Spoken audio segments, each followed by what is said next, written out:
오늘 인재앙 세 번째 시간, 여섯 번째 인을 떼실 때의 사건을 함께 살펴보도록 하겠습니다. 주님께서 여섯 번째 인을 떼실 때 어떤 일이 발생합니까? 12절에서 14절까지의 말씀을 보시면 수많은 징조들이 나타나고 있는 것을 보게 됩니다. 큰 지진이 일어나고 해가 검은 털로 짠 상복같이 되고 달은 피같이 되고 별들이 우수수 떨어지고 하늘은 두루마리 말리듯 떠나가고 각 산과 섬들이 제자리에서 옮겨진다, 이렇게 표현합니다. 무엇 하나 정상적인 자연 현상으로 나타나는 것이 없습니다. 초자연적인 극심한 재앙이 임하게 되는 것을 오늘 우리에게 소개하고 있는 거죠. 이러한 현상은 주님께서도 이미 예고하셨습니다. 마태복음 24장 29절과 30절 말씀입니다. 그날 환난 후에 즉시 해가 어두워지며 달이 빛을 내지 아니하며 별들이 하늘에서 떨어지며 하늘의 권능들이 흔들리리라. 그때에 인자의 징조가 하늘에서 보이겠고 그때에 땅의 모든 족속들이 통곡하며 그들이 인자가 구름을 타고 능력과 큰 영광으로 오는 것을 보리라. 여러분, 이 모든 재앙들이 쏟아지고 난 다음에 무엇이 찾아온다고 말합니까? 인자가 구름 타고 오리라, 이렇게 말씀합니다. 그러니까 이 모든 재앙들은 재림 직전에 나타나게 될 큰 심판의 징조라는 거죠. 그런데 이것들이 무엇 하나 인간의 능력으로 해결할 수 있는 게 없습니다. 주님이 재림하시는 그때에는 그 어떤 인간도 그 어떤 권력도 막을 수 없는 초자연적이고 초월적인 심판이 쏟아지게 될 거라는 말입니다. 이 여섯 번째 재앙은 그동안 아무 의심 없이 믿고 살았던 우리 삶의 기반들이 완전히 무너지는 천재지변의 공포입니다. 그냥 교통사고가 나고 화재로 목숨을 잃는, 여러분, 그런 일들도 두려운 일이지만 우리 삶의 기반 위에서 그나마 그것들은 이루어지지 않습니까? 그런데 발을 딛고 서 있을 수 있는 기반이 무너져 버린다면 어떨까요?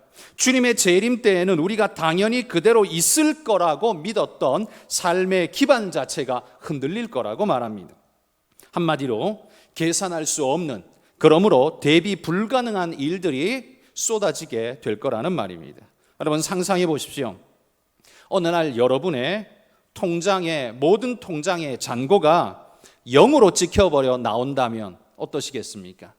돈을 쓰지도 않았고 찾지도 않았는데 그 이전에 가득 들어있었던 금액이 어느 날 찍어보니까 제로가 되어 있다면 얼마나 황당할까요? 혹은 강남에 똘똘한 집 한 채 믿고 있었는데 지진으로 땅이 갈라져서 그 아파트가 통째로 삼켜져 버린다면 어떻습니까? 지식도 실력도 인맥도 재력도 쓸모없는 상황이 된다면 어떻게 될까요? 그게 바로 여섯 번째 인을 떼실 때 일어나는 일이라고 지금 소개하고 있습니다. 한마디로 그 재앙은 계산 불가, 대체 불가, 회복 불가라는 말입니다. 그런데 이 재앙이 그러면 누구에게 내리는가? 15절에 보십시오. 땅의 임금들, 왕족들, 장군들, 부자들, 강한 자들, 모든 종과 자유민에게 내린다, 이렇게 말하고 있습니다. 여러분, 여기 잘 보십시오. 앞부분에는 우리가 재앙을 받아도 싸다라고 그렇게 암암리에 생각하는 권력자들, 힘 있는 자들, 갑질할 수 있는 자들 기록되고 있어요. 그런데 그들만 있는 게 아닙니다. 뒤에 보면 모든 종과 자유민, 이건 일반인들을 말하는 겁니다. 종들에게도 내리고요, 일반 시민에게도 이 재앙이 내린다고 말합니다. 그러면 도대체 이들은 누구겠습니까? 이건 바로 10절에 이야기한 땅에 거하는 자들을 말하는 겁니다. 지난 시간 제가 말씀드렸죠. 땅에 거하는 자들이 지상에 존재하는 모든 사람을 말하는 건 아니라는 거 말씀드렸습니다. 이들은 순교한 영혼들이 하나님께 외치면서 우리 피를 갚아달라고 외치던 바로 그 대상들, 바로 그들입니다. 하나님께 고소하던 바로 그들이죠. 하나님 말씀을 거역한 존재들일 뿐만 아니라 하나님의 사람들을 죽이고 핍박하고 모욕하고 고통스럽게 하던 바로 그들입니다. 그들은 왕들과 장군들과 부자들과 강한 자들만이 아닙니다. 모든 종들과 자유민들도 거기에 포함되어 있습니다. 그러니까 이 말이 뭡니까? 하나님의 심판 앞에는 그 누구도 피할 수 없고 모두가 대상일 뿐이다 라는 거지요. 권력과 힘을 가진 자만이 하나님의 심판의 대상이 되는 게 아닙니다. 그들만 겸손하고 잘하면 심판이 없어지는 게 아닙니다. 하나님의 말씀을 거역하고 대적하고 핍박하고 조롱하는 모든 자들, 그 모든 자들이 대상입니다. 그런데 이들이 외치기를 뭐라고 외치며 소리치고 있습니까? 15절 끝에서부터 보시면 굴과 산들의 바위 틈에 숨어서 외치고 있습니다. 뭐라고요? 우리 위에 떨어져 보좌에 앉으신 이의 얼굴에서와 그 어린 양의 진노에서 우리를 가리라, 이렇게 말하고 있습니다. 한마디로 말해서 자기를 덮어서 하나님 눈에 띄지 않게 해달라는 요청이죠. 굴과 산들이 덮쳐버리면 어떻게 되는 겁니까? 죽어버리지 않습니까? 근데 어떻게 그걸 지금 요청하고 있는 겁니까? 그만큼 하나님의 얼굴을 대하는 것이 공포스럽다는 겁니다. 한마디로 하나님의 심판 앞에 설 때에 이게 얼마나 극심한 두려움인가를 바로 이 한마디 외침 속에서 우리로 알게 해준다는 거지요. 지금 하나님이 보이지 않는다고 해서 감히 큰 소리 치면서 하나님을 조롱하는 자들, 욕하는 자들, 그들이 바로 이 외침을 외치게 될 것입니다. 주님도 마지막 때에 바로 이렇게 외치는 일이 있을 거라고 주님도 말씀하셨습니다. 누가복음 23장 30절 말씀에 보면 이렇게 말합니다. 그때에 사람이 산들을 대하여 우리 위에 무너지라 하며 작은 산들을 대하여 우리 위에 덮으라 하리라. 여러분, 이 누가복음 23장의 이 말씀이 오늘 우리가 읽은 계시록 6장의 말씀하고 똑같지 않습니까? 그러니까 이게 뭘 말해주는 겁니까? 요한 계시록의 말씀이요, 성경 곳곳의 말씀을 사실은 그대로 품고 있는 말씀이라는 겁니다. 요한 계시록이 황당한 미래 소설을 쓰고 있는 게 아니라는 말입니다. 하나님의 뜻에 의해서 기록된 성령에 감동된 말씀이라는 거예요. 주님이 말씀한 그대로가 요한 계시록에 주님이 요한에게 계시하신 말씀 그대로라는 겁니다. 그러니 그 말씀은 누구 겁니까? 하나님이 하신 말씀이라는 거지요. 그런데 여기 보면 성경에 하나님의 얼굴이라는 이 표현이요, 자주 등장하는데 이 표현은 두 가지의 의미로 항상 쓰입니다. 하나는 심판의 얼굴로, 또 하나는 긍휼과 자비의 얼굴로 쓰입니다. 창세기 3장 8절에 보시면 범죄한 아담과 하와가 어떻게 행동합니까?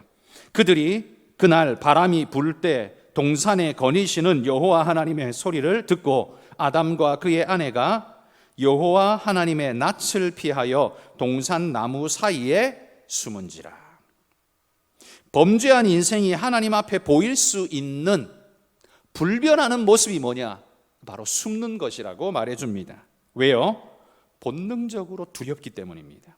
하나님의 얼굴이요, 범죄한 자와 하나님을 대적하는 자에게는 심판으로 임하기 때문에 두려워서 견딜 수가 없는 겁니다.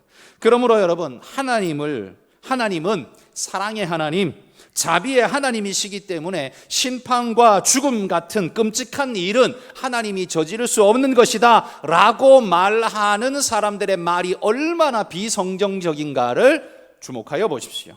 그건 거짓말입니다.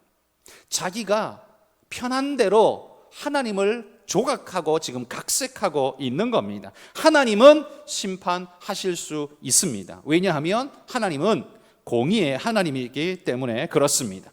불법하고 범죄한 자를 처벌하지 않는 하나님이라면 공의와 정의로 세상을 통치하실 수가 없지요. 자격이 없는 겁니다.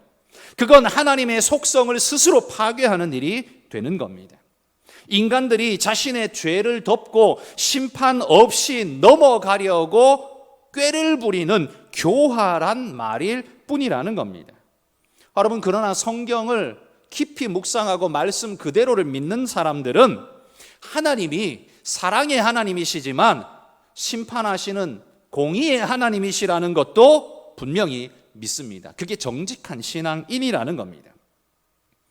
그런데 여러분, 반대로 하나님을 사랑하고 말씀에 순종하는 자들에게는 하나님의 얼굴이 어떻게 나타납니까? 민수기 6장 26절에 이렇게 말씀합니다. 여호와는 그 얼굴을 내게로 향하여 드사 평강 주시기를 원하노라 할지니라 하라. 여러분, 여기에 나오는 여호와의 얼굴은 긍휼과 자비의 얼굴입니다. 하나님의 진리와 정의를 지키는 자들에게는 하나님이 비춰주시는 얼굴은 평강 주시는 얼굴이다, 이렇게 지금 말씀하고 있다는 거예요. 여러분이 믿음 안에서 진리 안에서 살아가신다면 종말의 날에 하나님을 배울 때 그분의 얼굴은 어떤 얼굴이라고요? 긍휼과 자비의 얼굴일 겁니다. 더 보고 싶고 더 만나고 싶은 얼굴이 될 것입니다. 그러므로 여러분, 우리 모든 성도 여러분, 이를 위해서 믿음 안에서 살아가시기를 축복합니다. 이게 뭐 돈이 되냐 안 되냐, 나한테 도움이 되냐 안 되냐, 여러분 이런 단편적인 개념 가지고 따지지 마십시오. 지금 당장 나한테 뭐 도움이 되냐, 그게 아니라 멀리 보십시오. 최종적인 종말의 때에 하나님의 얼굴, 어떤 하나님의 얼굴을 만나기를 원하십니까? 그런데 이 땅에 속한 자들이 종말의 때에 하나님 앞에서 뭐라고 탄식하며 소리 지를까? 17절에 보십시오. 이렇게 그들이 소리 지릅니다. 그들의 진노의 큰 날이 이르렀으니 누가 능히 서리요 하더라. 누가 그렇게 말해요? 심판당하는 자들이 그렇게 외친다는 겁니다. 그들은 탄식하면서 말합니다. 그분 앞에 누가 감히 설 수 있는가? 자신들이 볼 때 답이 없는 거죠. 지식도, 권력도, 물질도, 인맥도 하나님의 심판을 막아설 수 있는 게 아무것도 없습니다. 인생에게는 종말의 때에 영향을 미칠 수 있는 그 어떤 것도 가지고 있지 못하다는 말입니다. 그런데 그러면 얼마나 암담합니까? 정말 답이 없는 겁니까? 누가 능히 서리요? 아무도 설 수 없는 겁니까? 6장 끝은 답답한 마음으로 끝을 맺고 있습니다. 그렇지만 7장은 바로 그 질문에 대한 대답을 우리에게 하고 있습니다. 7장으로 들어가시면 새로운 장면이 펼쳐집니다. 네 천사가 땅의 네 모퉁이에 서서 땅 사방에서 불어오는 바람을 붙잡고 있다, 이렇게 말합니다. 이건 고대인들의 우주관을 이해해야 되는데요. 고대인들은 땅을 평평하고 네모 반듯한 곳이라고 믿었습니다. 우리가 밟고 사는 이 땅은 끝까지 가본 사람이 없잖아요. 이게 어마어마하게 큰데, 그렇지만 그 땅은 네모 반듯하게 평평하게 놓여 있는 땅이라고 그렇게 이해했어요. 그래서 여기 성경이 말하는 땅의 네 모퉁이라는 건 뭐예요? 그건 세상의 끝을 말하는 겁니다. 세상의 끝 네 모퉁이, 거기에 누가 있어요? 천사가 서서 거기서 바람을 붙잡고 있다, 이렇게 말합니다. 여기 기록하고 있는 바람은요, 기압차에 의해서 생겨나는 대류 현상의 바람을 말하는 게 아닙니다. 여기 바람은 땅과 바다를 해롭게 하는 권세, 7장 8장 넘어가면서 불어닥치게 될 바로 그 심판의, 하나님의 재앙의 심판을 일컫는 겁니다. 하나님의 재앙이 쏟아지는데 이 네 천사가 땅의 네 모퉁이에서 이 바람을 막고 있는 겁니다. 재앙과 박해가 그들을 완전히 덮치지 못하도록 막고 있는 겁니다. 왜? 하나님이 재앙 내리시면 임하게 둬야지 왜 막습니까? 7장 3절에 보시면 이유가 나옵니다. 하나님의 종들의 이마에 인을 칠 때까지 붙잡고 있으라는 명령을 하나님께로부터 받았기 때문이죠. 여기 이마에 인을 치다라고 할 때 여기 인, 도장이죠. 이 인은 두 가지의 의미가 있습니다. 하나는 하나님의 소유라는 의미이죠.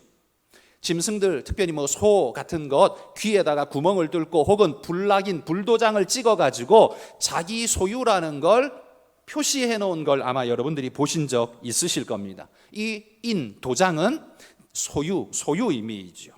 하나님께서 당신의 종들의 이마에 얘는 내 거라고 도장을 콱 찍어 두셨다는 겁니다. 그러면 그 누구라도 빼앗아갈 수 없는 것입니다. 이게 바로 하나님의 소유인, 이마에 찍힌 인이라고 말하는 거죠. 두 번째, 이 인의 두 번째 의미는 하나님의 보호를 의미합니다. 누구라도 손댈 수 없다라는 거지요. 가인이 아벨을 죽이고 난 다음에 하나님 앞에 탄식하죠. 누구라도 길에서 만나면 날 죽이겠습니다. 그때 하나님이 죽이지 못하도록 하나님이 보호해 주셨습니다. 잘해서 보호한 건 아닙니다. 단지 하나님이 그 생명의 유전을 이어갈 수 있도록 하나님이 도와주신 거지요. 그 인이 뭡니까? 보호입니다.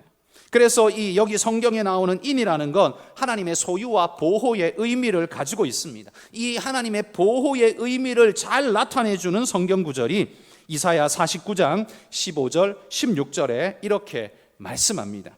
여인이 어찌 그 젖 먹는 자식을 잊겠으며 자기 태에서 난 아들을 긍휼히 여기지 않겠느냐. 그들은 혹시 잊을지라도 나는 너를 잊지 아니할 것이라. 내가 너를 내 손바닥에 새겼고 너의 성벽이 항상 내 앞에 있나니. 하나님의 목전에 있고 하나님의 보호하심 아래 있다는 겁니다. 하나님은 우리를 절대로 잊지 않으시려고 당신의 손바닥에 우리를 새겨놓고 보고 계시다, 이렇게 말씀하고 있습니다. 여러분, 주님이 보고 계신데 누가 감히 건드릴 수 있습니까? 여러분, 종말의 재앙을 읽다 보면 모골이 송연해지게 됩니다. 그러나 여러분, 걱정하지 마십시오. 이 재앙은 땅에 속한 자들, 곧 하나님을 대적하고 불신하는 자들의 것이고, 당신의 백성을 위해서는 천사들에게 명령하사 바람을 막고 있으라, 이마에 표를 남겨두라, 하나님이 그렇게 말씀하셨다는 겁니다. 그래서 사도 바울이 이 말을 확고히 믿기에 뭐라고 외칩니까? 로마서 8장 38절 39절에 이렇게 외칩니다.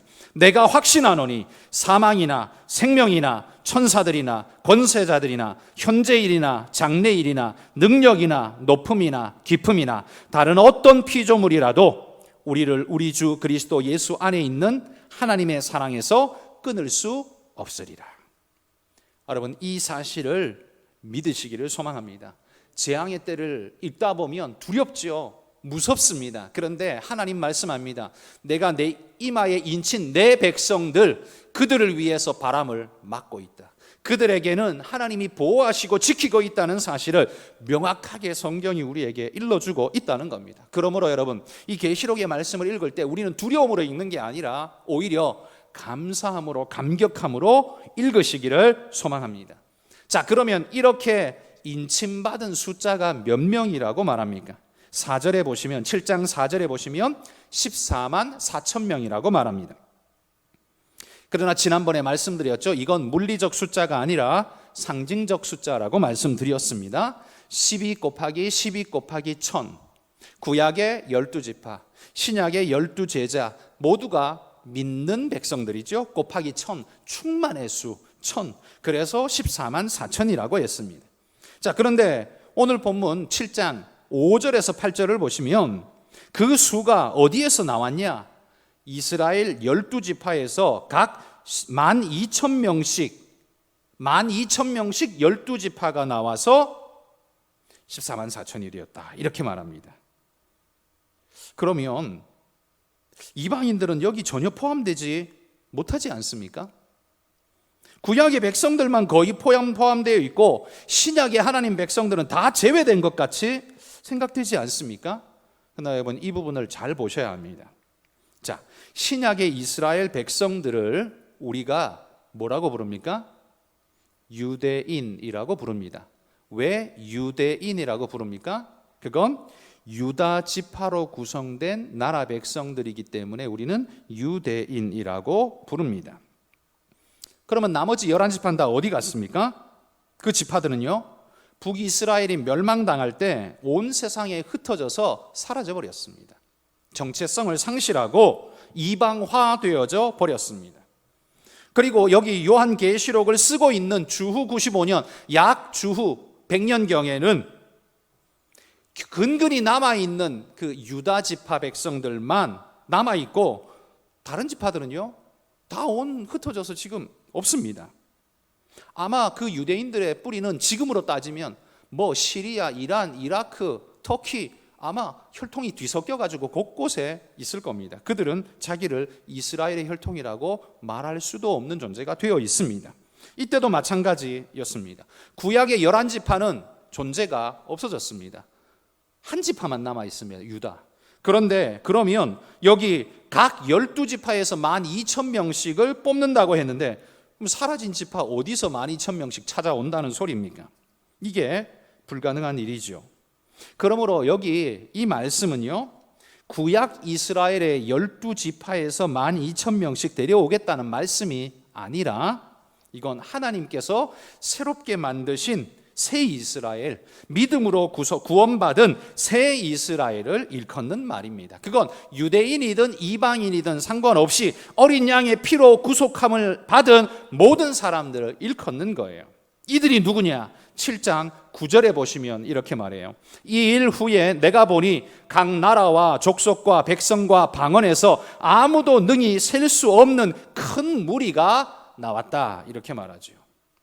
바로 이들입니다. 각 나라와 족속과, 이스라엘이 아닙니다.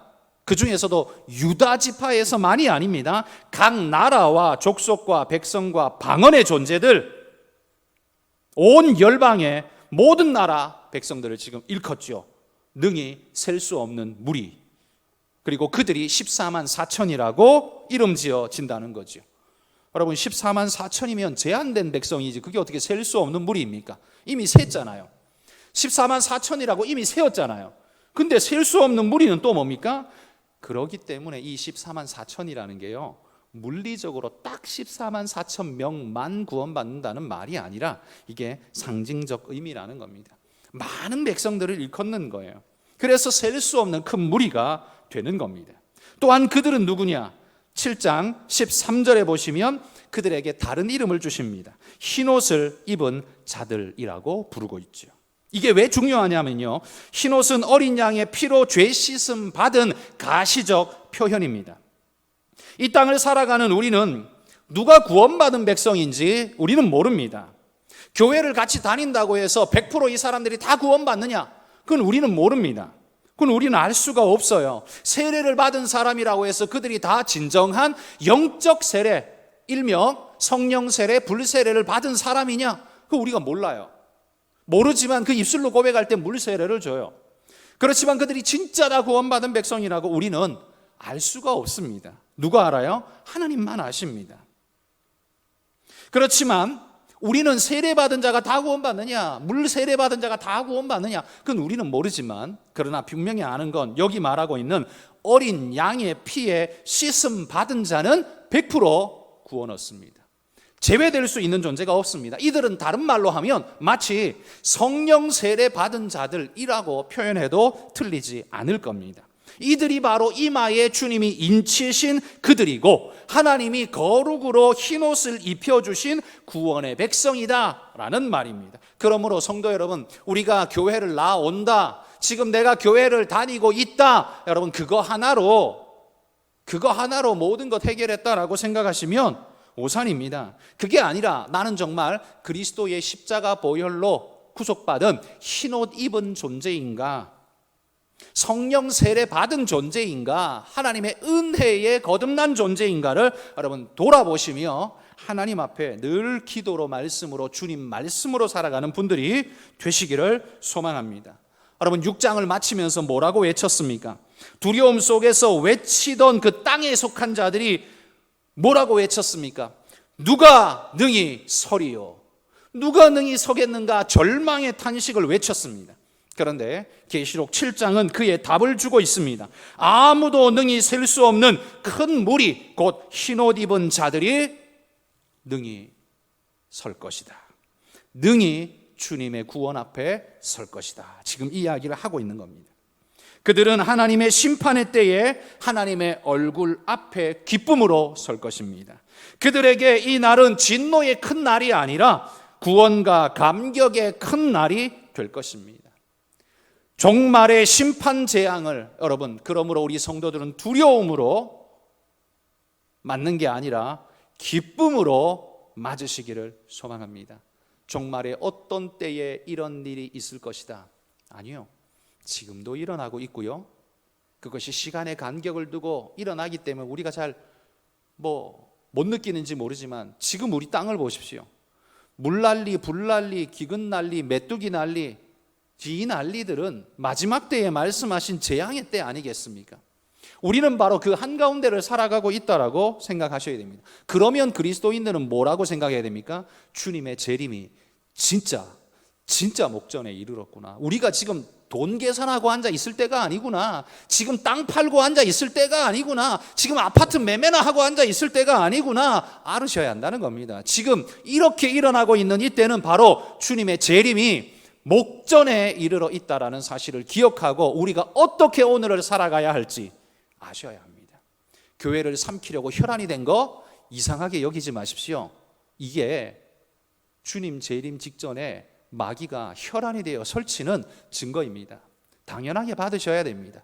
그때에 우리는 그럼 어떻게 할 거냐? 믿음을 굳건하게 붙잡고 오늘을 이겨내셔야 합니다. 우리가 저들을 다 무찌르는 게 아닙니다. 우리 힘으로 저들을 다 무찌르는 게 아닙니다. 주님이 하실 건데 우리는 주님의 오심을 기다리고 믿음으로 인내하며 서 있는 겁니다. 그러면 하나님이 하실 겁니다. 그러기에 여러분 무너지지도 쓰러지지도 그러나 반대로 또 오버하지도 말고 주님 안에서 우리가 어떻게 서 있어야 할지를 기억하고 믿음을 굳건하게 지키고 살아가는 성도들이 되시기를 주의 이름으로 축복합니다.